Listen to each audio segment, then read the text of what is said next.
हैं। ये सब स्वयं व्यवस्था बना लेंगे। समाजवादियों को ये अपनी व्यवस्था स्वयं बना लेते हैं, किसी की जरूरत नहीं पड़ती है, खुद कॉपरेट करेंगे। थोड़ा थोड़ा पीछे जाओ, इधर चले इधर चले, भाई सामने पीछे से पीछे वालों को पीछे करो, बगल जाओ, आप लोग बगल जाइए, यहाँ मत फोटो खिंचाओ, पीछे से जाओ, बगल वाले लोगों को पीछे करिए, जो पीछे हैं उनको पीछे करिए, कभी आगे वाले पीछे हो पाएंगे। अब इन पे पीछे दबाव बहुत है, पीछे वालों को पीछे कर दीजिए, अपने आप पीछे हो जाएंगे। समझ रहा हूँ पीछे वाले लोग थोड़ा सा पीछे हो जाए। ये समाजवादी लोग हैं, क्रांतिकारी साथी हैं, आपकी व्यवस्था है, आप अपने नेता को सुनने के लिए आए हैं। जिंदाबाद, राम प्रसाद चौधरी जिंदाबाद, सबके निशान जिंदाबाद, मोहर मारो तान के,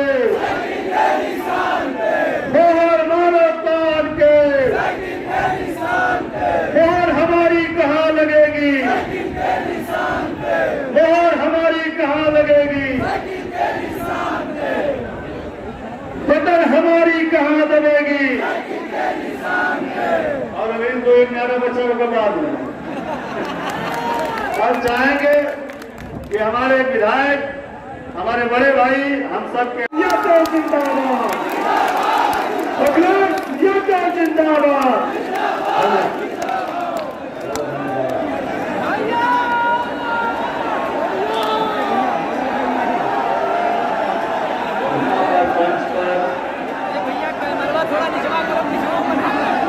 मंच पर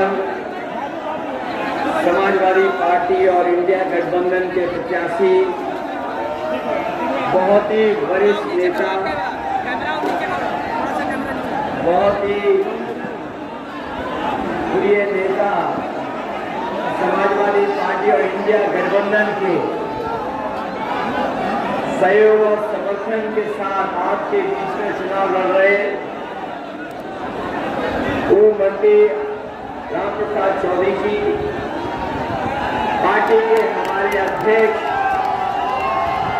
महेंद्र नाथ यादव जी, मंच पर उपस्थित विधायक राजेंद्र प्रसाद चौधरी जी, विधायक कविंद्र चौधरी जी, ज्ञानेंद्र पांडे जी, राम सुभाष वर्मा जी, आशीष मौर्य जी, अंबिका सिंह जी, राजमणि पांडे जी, जयवंत पाठक जी, हाल ही में हमारे साथ और इस लड़ाई में सहयोग और मदद करने वाले हमारे दया सिंगर मिश्र जी, मोहम्मद सुहैल, श्रीमती अभय श्रीमती सिंह जी, चंद्रभूषण मिश्र जी, राज कपूर यादव, जमील अहमद साहब, मोहम्मद निजामुद्दीन से लेकर के बड़ी संख्या में समाजवादी पार्टी के सभी हमारे संगठन के पदाधिकारी, कांग्रेस पार्टी के सभी नेता, संगठन के सभी सहयोगी साथी,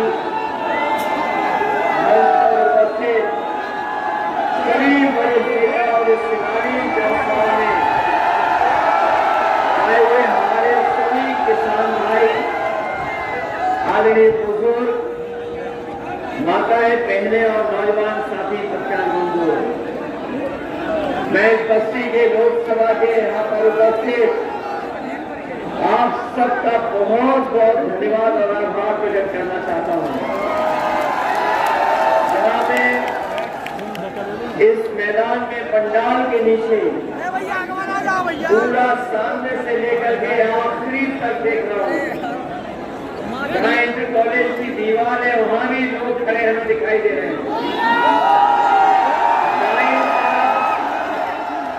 मंच के अलावा दूर बाउंड्री तक और जो आपकी पीछे सड़कें हैं, जब मैं हेलीकॉप्टर से उतर रहा था वहां पर भी बड़ी संख्या में हमें लोग दिखाई दे रहे थे।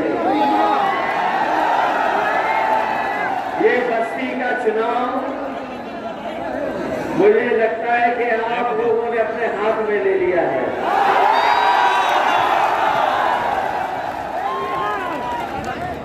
और लग तो ऐसा रहा है कि यहाँ से राम केवल जीत करके जा रहे हैं, बल्कि अभी तक की सबसे बड़ी जीत और रिकॉर्ड मतों से जीत करके जाएंगे। मैं देख रहा हूं इस चुनाव में हर चरण में भारतीय जनता पार्टी के खिलाफ गुस्सा बढ़ता चला जा रहा है। जहां 4 चरणों में भारतीय जनता पार्टी बहुत पीछे छूट गई, वहीं 5वें चरण में जो वोट पड़ रहा है, ऐसा वोट पड़ रहा है कि आपके बगल की लोकसभा अयोध्या से लेकर के हर जगह भारतीय जनता पार्टी का इस बार सफाया होने जा रहा है। न केवल गुस्सा बढ़ रहा है, बल्कि आप देख लेना जब 7वें चरण में चुनाव आएगा, जनता का गुस्सा भी 7वें आसमान में दिखाई देगा। बीजेपी के जाने कितने नेताओं ने क्या क्या बातें रखी हैं, अभी तक जितनी भी बातें उन्होंने रखी, बीजेपी की हर बात छूटी निकली और उनका हर वादा जनता के लिए किया हुआ झूठा निकला। इन बीजेपी वालों ने कहा कि हम किसानों की आय 2 गुनी कर देंगे। यहाँ बड़े पैमाने पे किसान भाई मौजूद हैं, उनके परिवार के लोग हैं। आज 10 साल में बताओ किसी भी किसान की पैदावार की कीमत 2 गुनी हो गई हो। जिन्होंने कहा आय 2 गुनी हो जाएगी, उनकी सरकार में लगातार महंगाई बढ़ी है और अगर हिसाब किताब किसान लगाएगा तो हर फसल की उसकी लागत बढ़ गई।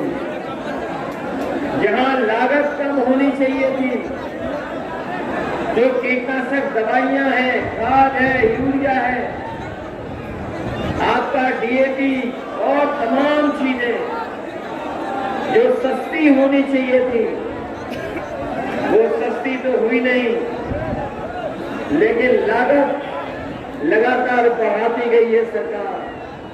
और उसका परिणाम ये हुआ कि हमारे किसान के परिवार में जो खुशहाली आनी चाहिए थी, वो खुशहाली नहीं आई। और एक समय तो किसानों ने ऐसा देखा, जिस समय ये सरकार काले कानून ला रही थी और वो काले कानून अगर लागू हो गए होते तो हमारे किसानों की पैदावार की लूट तो होती ही होती, वहीं उनकी जमीनों पर और खेती पे भी ये कब्जा कर लेते। किसान खिलाफ हो गया, आंदोलन किया उन्होंने, पूरे देश के किसानों ने इनके खिलाफ माहौल बनाया, हजारों शहीद हुए। यहां तक कि सरकार ने अपना पूरा प्रशासन और ताकत लगा के किसानों का आंदोलन को रोकने का काम किया। इन्होंने थार तक किसानों पर चढ़ा दी, लेकिन किसान पीछे नहीं हटा। तभी दिल्ली छोड़ करके गया, जब काले कानून वापस हो गए तब दिल्ली छोड़ करके किसान गया। अभी किसानों की जो मांगे थी वो पूरी नहीं हुई हैं। जो हमारा किसान न जाने कब से मांग कर रहा है कि एमएसपी के लिए कानूनी अधिकार मिले, हम अपने किसान भाइयों को भरोसा दिला के जा रहे हैं। जहां गन्ने की लाभकारी मूल्य दिलाएंगे आपको, जिससे आपके घर परिवार में खुशहाली आ जाए, उसके साथ साथ हर फसल की एमएसपी के लिए आपको कानूनी अधिकार दिलाने का काम इंडिया गठबंधन सरकार करेगी। जहां कानूनी अधिकार के लिए हम लोग लड़ रहे हैं, वहीं इंडिया गठबंधन ने यह भी तय किया है कि बड़े बड़े उद्योगपतियों का, बड़े बड़े कारोबारियों का इस भारतीय जनता पार्टी की सरकार ने कर्ज माफ किया। अभी तक तो हम लोग 16 लाख करोड़ बोलते थे, लेकिन नए आंकड़े, नई तरह की जो जानकारी मिल रही है, भारतीय जनता पार्टी ने समय समय पर बड़े बड़े कारोबारी, उद्योगपति जो उनके साथी हैं, उनका लगभग 25 लाख करोड़ का कर्ज माफ किया है। जब इस सरकार ने नियम बनाया कर्ज माफी को लेकर के, उन्होंने नियम बनाया कि जिन लोगों ने 5 करोड़ से ऊपर का कर्ज लिया है, उन लोगों का कर्ज माफ हो जाएगा। लेकिन हमारा गरीब और किसान जान रहा होगा, ये करोड़ों में कर्ज नहीं लेता, इसके ऊपर तो केवल लाखों का कर्ज है। आज हम इंडिया गठबंधन के लोग अपने किसान भाइयों को भरोसा दिला के जा रहे हैं। जिस तरीके से इन्होंने उद्योगपतियों का 25 लाख करोड़ रुपए कर्ज माफ किया है, सत्ता आने के बाद 4 जून के बाद अपने किसानों का, गरीबों का भी कर्ज माफ करने का काम इंडिया गठबंधन करेगी। कर्ज माफ होगा और वहीं अपने किसानों को लाभकारी मूल्य दिलाने के लिए भी हम लोग व्यवस्था बना करके अपने किसानों को खुशहाल बनाने का काम करेंगे। ना इनकी सरकार में किसान दुखी रहा, वहीं ये नौजवान जानते होंगे पिछले 10 साल में इनको नौकरी और रोजगार से दूर रखा गया है। इनको किसी को नौकरी नहीं दी, न रोजगार दिया। लखनऊ से लेकर के और जगह पर दुनिया के दूसरे देशों में भी जाकर के इन बीजेपी के लोगों ने कार्यक्रम किया और कहा कि निवेश लेकर के आएंगे। इसी लखनऊ राजधानी में देश के बड़े बड़े उद्योगपति बुलाए गए, उन लोगों को बुला करके बैठा करके कहा कि निवेश आएगा उत्तर प्रदेश में। फिर डिफेंस को लेकर के डिफेंस एक्सपो किया गया और जनता को छूने सपने दिखाए गए कि निवेश आएगा। G20 का भी आयोजन हुआ, लेकिन आज देखिए जमीन पर कोई निवेश नहीं आया। और अगर निवेश आया होता तो हमारे नौजवानों को कुछ न कुछ रोजगार मिल गया होता, न रोजगार न नौकरी। और जब कभी भी प्रदेश का नौजवान परीक्षा लिखने गया और उसका पेपर लीक हो गया, और एक पेपर लीक नहीं हुआ। यहाँ पर नौजवान जानते होंगे जो परीक्षा देने गए होंगे, सब परीक्षाएं के पेपर लीक हो गए, एक के बाद एक पेपर लीक हुआ, एक के बाद एक पेपर लीक होता चला गया। जिन्होंने गिने होंगे वो जानते होंगे 10 से ज्यादा पेपर लीक हुए हैं, सब परीक्षाएं रद्द हो गई। ये पता नहीं बीजेपी की कैसी सरकार है जो अपना लीकेज नहीं रोक पा रही है, जो डराने के लिए बुलडोजर लेकर के घूमती है, वो पेपर लीक नहीं रोक पा रही है। और पेपर लीक ही नहीं, बल्कि जो आधी अधूरी नौकरी के लिए इंतजाम किया उन्होंने, अग्निवीर वाला, हम लोग कभी स्वीकार नहीं कर सकते हैं। जो नौजवान सड़कों पर दौड़ करके तैयारी करता था फौज की वर्दी पहनने के लिए और सीमा की रक्षा के लिए, जो दिन रात अपना पसीना बहाता था, उस फौज की नौकरी को भी इन्होंने आधा अधूरा बना दिया, 4 साल की नौकरी बना दी। हम अपने नौजवानों को कह के जा रहे हैं, जिस समय इंडिया गठबंधन की सरकार बनेगी, आपकी अग्निवीर नौकरी हमेशा हमेशा के लिए खत्म हो जाएगी। आपको न केवल नौकरी बल्कि पक्की वर्दी पहन करके सीमा का रक्षा करने का मौका दिया जाएगा। और जो सरकार की 30 लाख नौकरियां भी खाली पड़ी हैं, 30 लाख नौकरियां जो खाली पड़ी हैं, उनको भी भरवा करके अपने नौजवानों को नौकरी देने का काम होगा। ये सरकार केवल आपकी नौकरी नहीं छीन रही है, ये नौकरी नहीं छीन रही है आपकी, बल्कि आपका 1/3 जीवन बर्बाद कर दिया इन्होंने। सोचना जाकर के 10 साल में जो परीक्षाएं रद्द हुई हैं, उससे केवल आपकी नौकरी नहीं छीनी गई है, बल्कि आपके जीवन का 1/3 जीवन इन्होंने बर्बाद किया। अभी तो इन्होंने फौज की नौकरी 4 साल की है। मैं अपने खाकी वर्दी पहने हुए भाइयों को जब देखता हूँ तो मैं उन्हें भी सावधान करता हूँ कि अभी तो फौज की नौकरी 4 साल की हुई है, ये बीजेपी वाले सरकार में आ गए तो खाकी वर्दी पहनने वालों की नौकरी 3 साल की कर दी।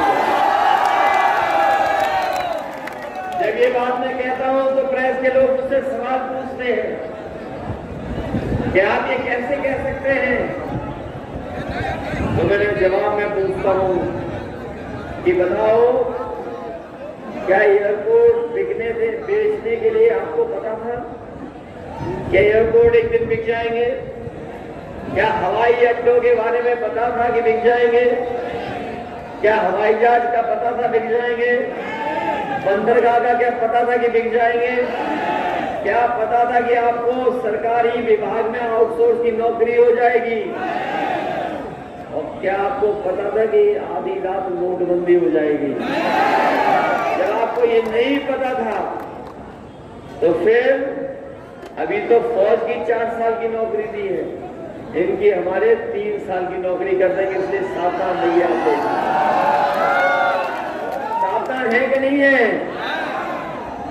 और पहले तो बोरी में कितनी चोरी की इन्होंने? 5 किलो। पहले 5 किलो, और अभी फिर कितनी चोरी कर दी? अब कुल मिलाकर कितनी चोरी हुई है बोरी से? कभी सोचा ये बोरी की चोरी कहां से सीखे? बाजार में जाना, कभी देखना, पहले पांडे जी का बिस्किट पैकेट कितना बड़ा आता था, और जैसे जैसे महंगाई बढ़ी उन्होंने अपना मुनाफा कम नहीं किया, तो बताओ पैकेट कितना छोटा हो गया?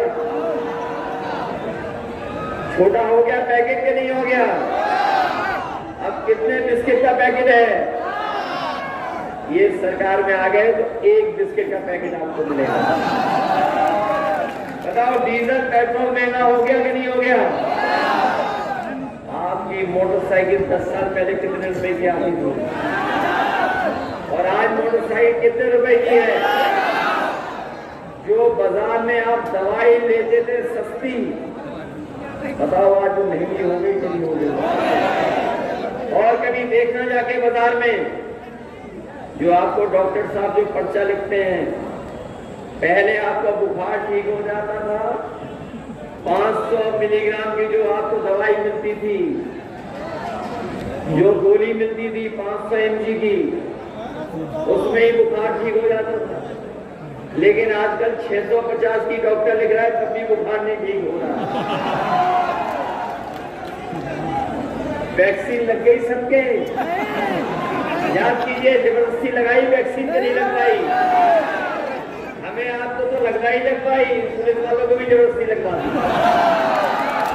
और वैक्सीन से जान को खतरा हुआ है कि नहीं हुआ? और सुनने में आ रहा है ब्लड क्लॉटिंग से लेकर के हार्ट वाली समस्या आ गई है जिन्होंने वैक्सीन लगवाई।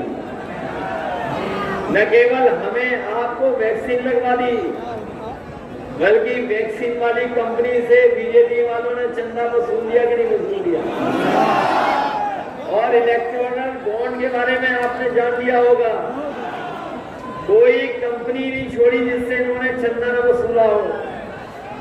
हम और आप लोग अगर किसी की मदद करते हैं, चंदा देते हैं, तो हजारों में देते हैं, कोई ज्यादा संपन्न है तो लाख में दे देता है, लेकिन कोई करोड़ और 1000 करोड़ में नहीं देता। इन बीजेपी के लोगों ने जबरदस्ती करके ईडी, सीबीआई, इनकम टैक्स का डर दिखा करके इन्होंने बड़े बड़े उद्योगपतियों से चंदा वसूलने का काम किया। और जब से इलेक्ट्रल बॉन्ड की जानकारी जनता को हो गई, तब से भारतीय जनता पार्टी के लोगों का बैंड बज गया है। ये सामना नहीं कर पा रहे हैं। क्या इनके पास कोई है रास्ता जो बता सके कि इलेक्ट्रल बॉन्ड जो लिए उन्होंने ईमानदारी से लिए है क्या?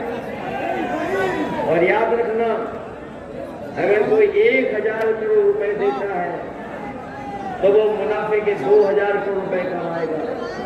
जो इन्होंने इलेक्ट्रल बॉन्ड लिए है, इससे न केवल भ्रष्टाचार हुआ है, बल्कि महंगाई भी बढ़ाने का काम इन इलेक्ट्रल बॉन्ड के कारण हुआ है। याद कीजिए, आपको राशन देते थे ये लोग। जब पिछला चुनाव था तो इन्होंने राशन देने का काम किया था, और राशन में इन्होंने रिफाइंड तेल से लेकर के, दाल से लेकर के चना भी दिया था। लेकिन आज बताओ राशन में क्या मिल रहा है आपको? बताओ, राशन की क्वालिटी खराब कर दी कि नहीं कर दी? न जाने क्या दे रहे हैं राशन में। हमारे गरीबों को खाने में राशन न जाने कैसा दे रहे हैं। इसलिए इंडिया गठबंधन और समाजवादी पार्टी ने तय किया है कि आने वाले समय में जब सरकार बनेगी तो न केवल राशन की गुणवत्ता को बेहतर करेंगे, राशन की गुणवत्ता को बेहतर करने के साथ साथ हमारे गरीबों का भर पेट भोजन हो जाए, उसके लिए राशन की मात्रा भी बढ़ाएंगे। और समाजवादी पार्टी ने तय किया है कि जिस तरीके से बाजार में लोग आजकल पौष्टिक पैकेट का आटा खरीदते हैं, हमारी सरकार बनेगी तो गरीबों को भी पौष्टिक आटा के साथ साथ डाटा फ्री देने का काम होगा। और ये डाटा इसलिए दे रहे हैं, ये डाटा इसलिए दे रहे हैं कि पौष्टिक आटा से तो हमारा स्वास्थ्य बेहतर होगा गरीबों का, और डाटा से हमें जानकारी मिलेगी, हम अपना काम कर सकेंगे। ये नौजवान जानते होंगे आज हर चीज ऑनलाइन है, पढ़ाई भी ऑनलाइन है, फॉर्म भी ऑनलाइन है, कोई जानकारी हासिल करना चाहोगे वो भी ऑनलाइन है। और आजकल ये हमारी जरूरत बन गई है। इसलिए अपने गरीबों के स्वास्थ्य को बेहतर करने के लिए गुणवत्ता के साथ साथ मात्रा बढ़ाएंगे। आटा जो पैकेट आटा मिलेगा उसके साथ साथ अपने नौजवानों को डाटा फ्री दिलाने का काम भी आने वाले समय में। इसलिए हम आपसे निवेदन करने आए हैं, जहां ये चुनाव हमारे आपके भविष्य का है, वहीं ये चुनाव हमारे आने वाली पीढ़ी के भविष्य का भी चुनाव है। इधर ये लोग नारा दे रहे थे 400 पार, बताओ क्या हो गया इनके नारे को 400 पार। ये बाद में समझ में आया कि ये 400 पार क्यों बोल रहे थे। हमारे साथी लोग जानते होंगे, लोकसभा में जो चुन करके आते हैं कुल मिलाकर के 543 लोग होते हैं, 543, और अगर 400 पार का नारा दे रहे थे तो बताओ 400 पार के बाद कितनी लोकसभा के सांसद बचे? 143। इस बार याद रखना, बीजेपी को 140 करोड़ देश की जनता 140 सीटों के लिए भी तरसा देगी। ये बोल रहे हैं कि हम 400 के पार वाली सीटें जीतेंगे। इसलिए सावधान है कि नहीं है आप? इन्होंने हमें और आपको झूठ बोल करके वोट लिया कि नहीं लिया? क्या कहते थे? डॉलर और रुपया, कि डॉलर नीचे जा रहा है कि डॉलर ऊपर जा रहा है? बताओ, और डॉलर कहां पहुंच गया है? जो लोग विश्व गुरु बनाने की बात कर रहे थे, जो विकसित भारत बनाने की बात कर रहे थे, बताओ हमारा भारत कहां पहुंचा दिया इन्होंने। आज दुनिया में भारत बहुत नीचे पहुंचा दिया। इसलिए अपने साथियों को कह के जा रहे, प्रेस के साथियों को, कि 4 जून के बाद मंत्रिमंडल तो बदलेगा ही बदलेगा, ये मीडिया मंडल भी बदल जाएगा। इसलिए वोट करोगे आप लोग, मदद करोगे। ये इनके अच्छे दिन तो आए नहीं, कम से कम 4 जून को इनको हरा के खुशियों के दिन तो ले आओ। बताओ लाओगे खुशियों के दिन? ये जो बीजेपी वाले हैं अभी तक तो दूसरों को परेशान कर रहे थे। ईडी सीबीआई इनकम टैक्स सुनने में आ रहा है ये अपने लोगों को भी परेशान करते हैं। दूसरे अब मिले नहीं ईडी सीबीआई इनकम टैक्स के लिए। अब सुनने में आ रहा है कि अपने लोगों को भी इस जिले में भी हो रहा है। ये जिला तो किसी और चीज के लिए भी जाना जाता था। पुराने चुनाव में याद है कि नहीं याद है? इसलिए बीजेपी के लोगों से सावधान रहोगे आप। और आपके हमारे सब काम खराब कर दिए कि नहीं करा दिए? हम लोगों ने एम्बुलेंस चलाई थी गरीबों के लिए, एम्बुलेंस खराब कर दी। जो अस्पताल बन रहे थे जहां गरीबों का इलाज हो सकता था, आज 10 साल के बाद भी देखिए बीजेपी ने कोई ऐसा अस्पताल नहीं बनवाया जहां पर गरीबों का इलाज होता है। जो मेडिकल कॉलेज की बड़ी बड़ी बिल्डिंगें भी खड़ी की हैं, उसमें न डॉक्टर है, न पैरामेडिकल स्टाफ है, न कोई दूसरा टेक्निकल स्टाफ है, न मशीनें हैं। बिल्डिंगें तो खड़ी हो गई लेकिन हमारे गरीबों का इलाज वहां नहीं होता। ये जो पुलिस के लिए इंतजाम किया था 100 नंबर वाला, इन्होंने 112 कर दिया। हमारे पुलिस के भाइयों को लगा कि जब 100 से 112 उन्होंने कर दिया तो हमें भी अपना रेट बढ़ा लेना चाहिए। रेट बढ़ा लिया कि नहीं बढ़ा लिया? और सुनने में तो ये आ रहा है, सुनने में तो ये आ रहा है, सुनने में तो ये आ रहा है। कोई बात नहीं, कोई बात नहीं, कोई बात नहीं।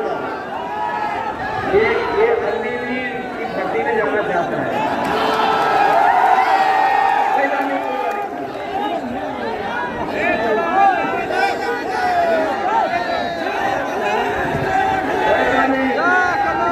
इसका मेरे फौज की भर्ती वाले लोगों ने पक्का क्या लॉन्ग जंप, क्या हाई जंप।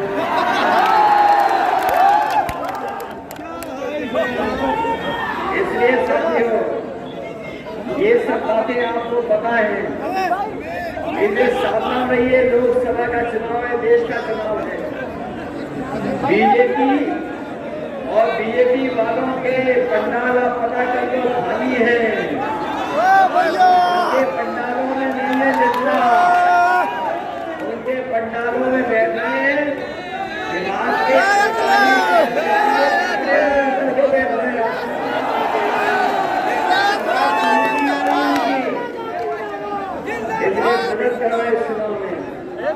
और बड़े भरोसे के साथ हम लोगों ने गठबंधन किया है। और ये ऐसा गठबंधन है जो परिवर्तन लाने का काम कर रहा है। अभी जो समर्थन दिखाई दे रहा है, शायद ऐसा समर्थन पहले कभी देखने को नहीं मिला। और जिताने के लिए तैयार है। इसलिए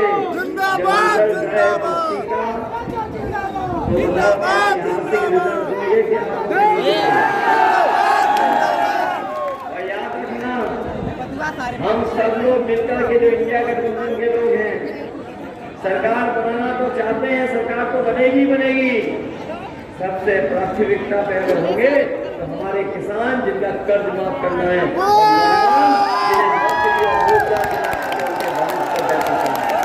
इससे मदद करना, यही निवेदन, यही अपील करने वाली। ये नेता आपके बहुत पुराने नेता है कि नहीं है आपके? और आपके प्रिय नेता है कि नहीं है? अपने बूथ की रक्षा करोगे स्वयं कि नहीं? क्या ये कुछ लोग रोके हैं आपको घूमने जाने के लिए? अरे घबरा तो नहीं जाओगे आप लोग? वोट डालना तो जानते ही हो ना सब लोग। वोट डालिए सब लोग मिलकर के और साइकिल की रफ्तार बढ़ाइए। बढ़ाओगे आप लोग? इसलिए अपने बूथ की रक्षा करना। आप बूथ पे रक्षा करेंगे, आप वोट डालेंगे, तभी जाकर के आपका संविधान बचेगा, तभी आपका हमारा सम्मान बनेगा। इन्हीं शब्दों के साथ मैं आप इन्हीं शब्दों के साथ आपका धन्यवाद भी देता हूँ। वही मैं उम्मीद करता हूँ कि आप लोग हमारा सहयोग और मदद करोगे। ये बीजेपी वाले लोग जो हैं कभी कभी बुलडोजर से हम लोगों को डराते हैं। क्या बुलडोजर में दिमाग होता है क्या? अगर बुलडोजर में दिमाग नहीं होता है और कभी स्टीयरिंग पे आदमी बदल गया तब क्या होगा? और हमने तो यहाँ तक सुना है कि कुछ अधिकारी अपनी सीमाओं से बाहर जाकर के समाजवादियों को परेशान कर रहे हैं। सुना है कि भट्टे में पानी डाल दे रहे हो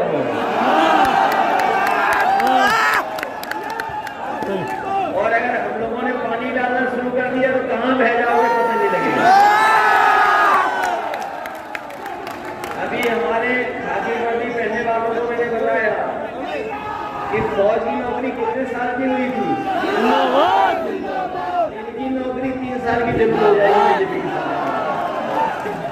अभी ये जानते हैं, अभी आपकी मदद करेंगे। अभी तक नहीं पता कि इनकी नौकरी भी हो जाएगी 3 साल की। इसलिए घबराने की जरूरत नहीं है। घबरा तो नहीं जाओगे? घबराओगे तो नहीं आप लोग? इन चीजों से डर तो नहीं जाओगे? अभी लोग नहीं डरे तो तुम लोग कैसे डर जाओगे?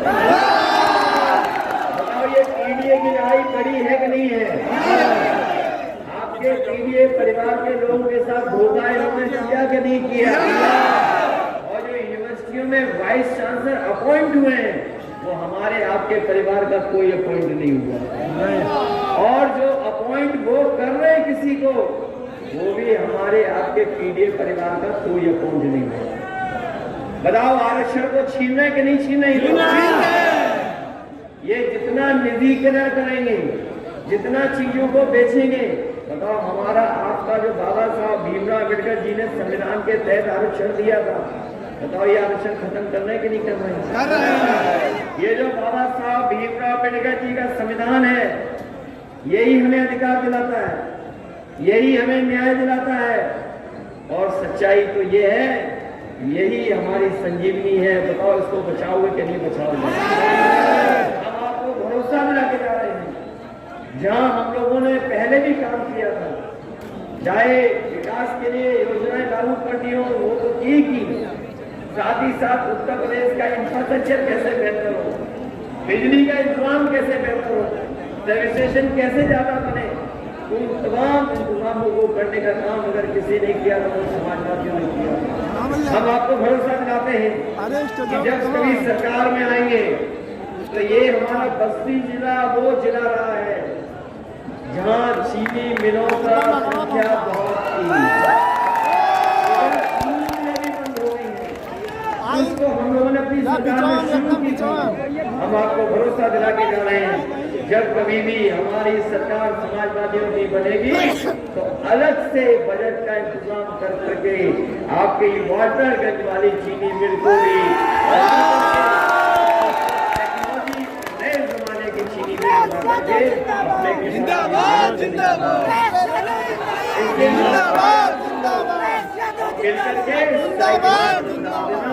इन्हीं शब्दों के साथ आप सबका बहुत बहुत धन्यवाद। एक गाना मैंने सुना है, ये जो सांसद बार बार जीत जा रहे हैं इनके लिए दिल्ली से गाना आया है बहुत बड़ा। कुछ साथियों ने तो सुन लिया होगा, दिल्ली से आया है, बीजेपी के सांसदों के लिए गाना बनाया है। मैं चाहता हूं कि अगर इनके पास गाना तो वो भी चला के सुना।